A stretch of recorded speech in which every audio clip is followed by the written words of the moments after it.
வணக்கம். நீசபங்க ராசியோகத்தை பற்றி நாம் விளக்கியாக வேண்டிய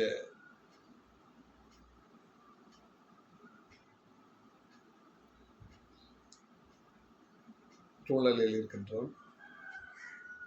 ஒரு கிரகம் நீசம் பெற்றாலும் அந்த ராசி அதிபதி லக்கண கேந்திரங்களில் இருந்தால் நீசபங்க ராஜயோகம் ஏற்படுகின்றது. நாம் ஒவ்வொரு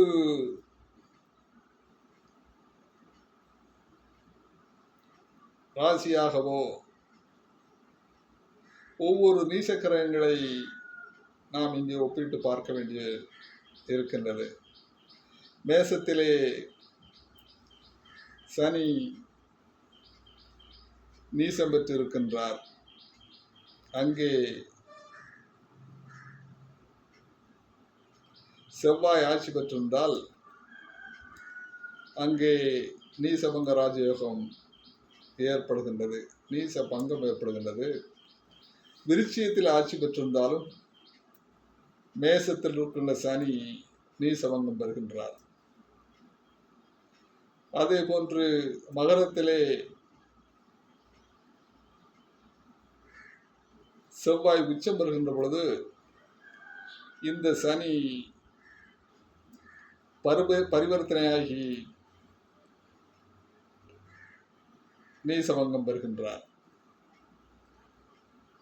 அடுத்தபடியாக நம் ரிஷபராசியை பொறுத்தளவிலே ராசியினுடைய அதிபதி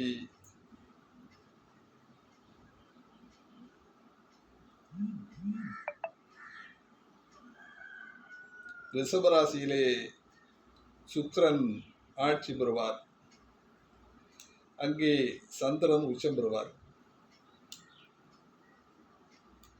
மிதுனராசியை பொறுத்தளவிலே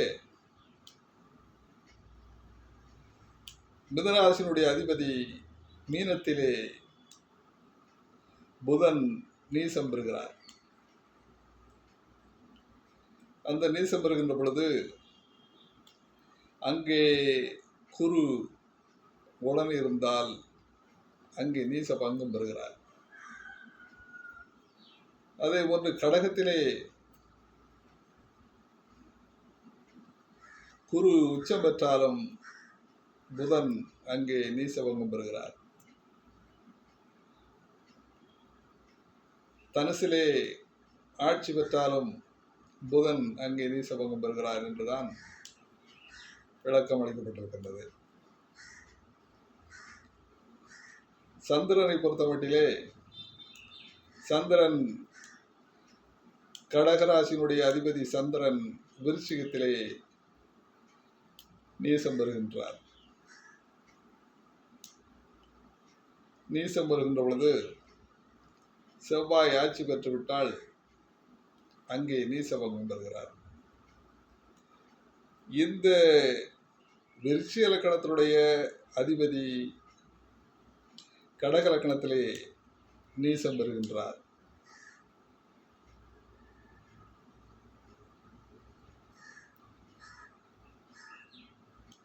அப்பொழுது அதே போன்று சிம்ம லக்கண அதிபதி சூரியன்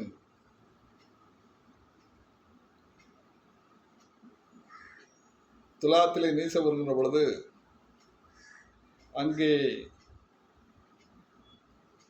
சுக்கிரன் ஆட்சி பெற்றிருந்தாலும் சனி உச்சம் பெற்றிருந்தாலும் அங்கே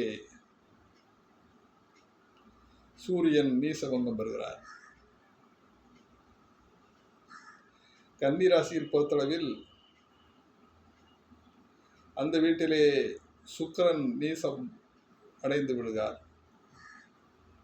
நீசம் என்பது குறைந்தபட்ச ஒரு பலன்களை கொடுக்கக்கூடிய ஒரு அமைப்பு. இங்கே புதன் இருக்கின்ற நிலையை பொறுத்துத்தான் நீசபங்கம் ஆகும். புதனும் சுக்கிரனும் பரிவர்த்தனை அடைந்தாலும் அங்கே வலுவு ஏற்படுகின்றது.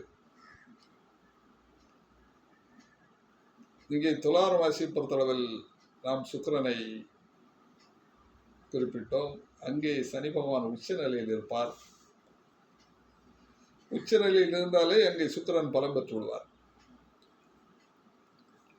விருச்சிக ராசியை பொறுத்தளவில்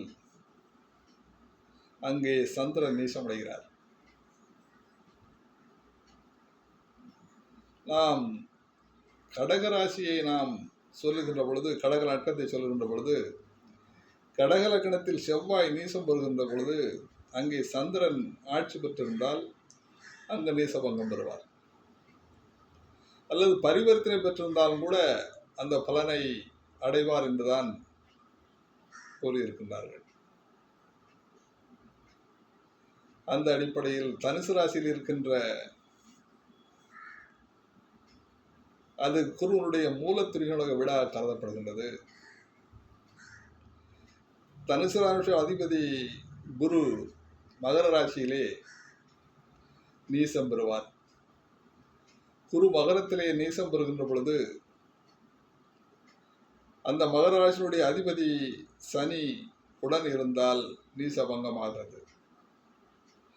பரிவர்த்தனை ஆனாலும் கூட அங்கே நீசபங்கம் தான் ஆகிறது. இந்த அடிப்படையில் இந்த நீசபங்க ராஜயோகங்களை நாம் விளக்கியிருக்கின்றோம். உங்கள் சாதகத்தில் எந்த கிரகங்கள் நீசம் பெற்றிருக்கின்றன என்பதை தெரிந்து அந்த வீட்டு கிரகங்கள் ஆட்சி பெற்றாலோ உச்சம் பெற்றாலோ அங்கே நீசபங்கம் ஏற்படுகிறது என்பதைத்தான் நாம் தெரிந்து கொள்ள வேண்டும் என்பதற்குத்தான் இந்த விளக்கங்களை கொடுத்துக் கொண்டிருக்கின்றேன். காணொலியை காணுமாறு உங்களை அன்புடன் கேட்டுக்கொள்கிறேன். வாழ்க வளமுடன்.